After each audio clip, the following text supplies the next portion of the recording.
ఏ ఆడది నా కోసం రాని సమయంలో నువ్వెందుకు వచ్చావు?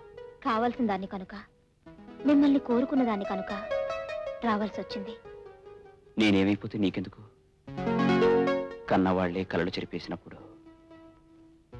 నీకెందుకు నా మీద అభిమానం? ఆ ప్రశ్న మీ మనసును అడగండి, నీకే జవాబు తెలుస్తుంది.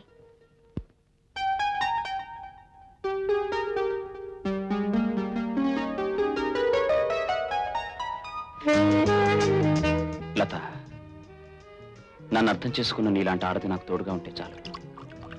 అందుకోసం ఏమైనా చేస్తాను. నిజంగానా? అయితే మీరు ఈ తాగుడు మానేయాలి.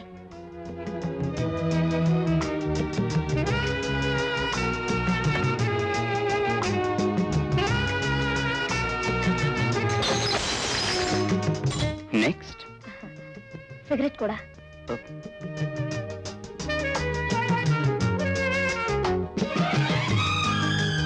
It was my last puff. రండి, ఇంటికి వెళదాం. ఏ ఇంటికి? నీ ఇంటికా మా ఇంటికా? మన ఇంటికి. Come on.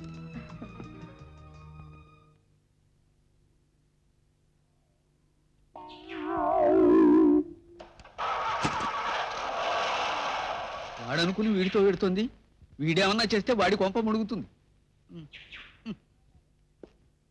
మావయ్య గారు. అరే, ఇద్దరు కలిసే వచ్చారే. ఎక్కడి నుంచి ఏమిటమ్మా? గెస్ట్ హౌస్ నుంచి ఆయన్ని తీసుకొస్తున్నాను. అన్నట్టు మీకు శుభవార్త. ఏమిటమ్మా అది? ఆయన డ్రింకు సిగరెట్ అన్ని మానేసి పూర్తిగా మారిపోయారు. ఆహా, బాపట్ల పొగాకు బల్గేరియా వెళ్ళి తిరిగి వచ్చినంత మార్పు వచ్చిందన్నమాట. ఏమైనా నీలాంటి మొండిగటాన్ని మార్చిందంటే ఆ అమ్మాయి అసాధ్యురాలేరా. డాడీ, ముహూర్త సమయంలో వెళ్ళిపోయినందుకు ఐఎమ్ వెరీ సారీ. లత నాకు నచ్చింది. మా పెళ్లికి ముహూర్తం పెట్టించండి, ఓకే?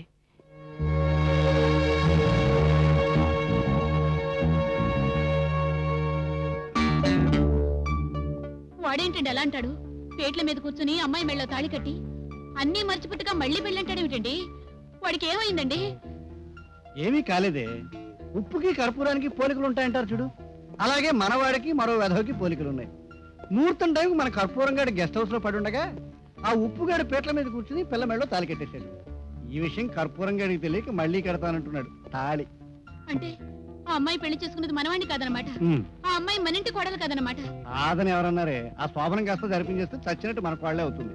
ఏమిటి, శోభనం జరిపించేస్తారా? దిక్కు మళ్ళీ 50 లక్షల కోసం? దెబ్బ తగిలిందా? నేను ఎందుకు కొట్టాను తెలుసా? 50 లక్షల్ని చదలు పట్టేసిన బేరన్ పొగాకులాగా తీసి పారేసి చూడు, అందుకు. అది కాదండి, అగ్ని సాక్షిగా వేరొకరి భార్య అయిన అమ్మాయితో మనవాడు కాపురం చేయాలంటారా? వద్దండి, వినడానికే బాగుండదు. మనవాడు తెలియకడుగుతున్నాడు. నేను ఇప్పుడే వెళ్ళి వాడితో నిజం చెప్పేస్తాను. భర్త అపురూపంగా దాచుకోవాలనుకుంటున్న రహస్యాన్ని భార్య బట్టబయలు చేస్తోందనుకో, పాపం భర్త ఏం చేస్తాడే? నువ్వు పంచి, నువ్వు ఆ గదిలో రెస్ట్ తీసుకో. నేను ఆ రూమ్ లోంచి నువ్వు బయటికి రాకుండా జాగ్రత్త.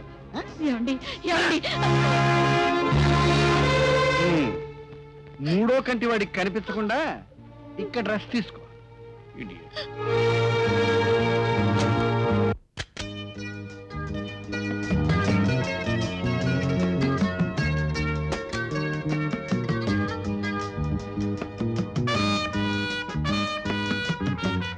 లత,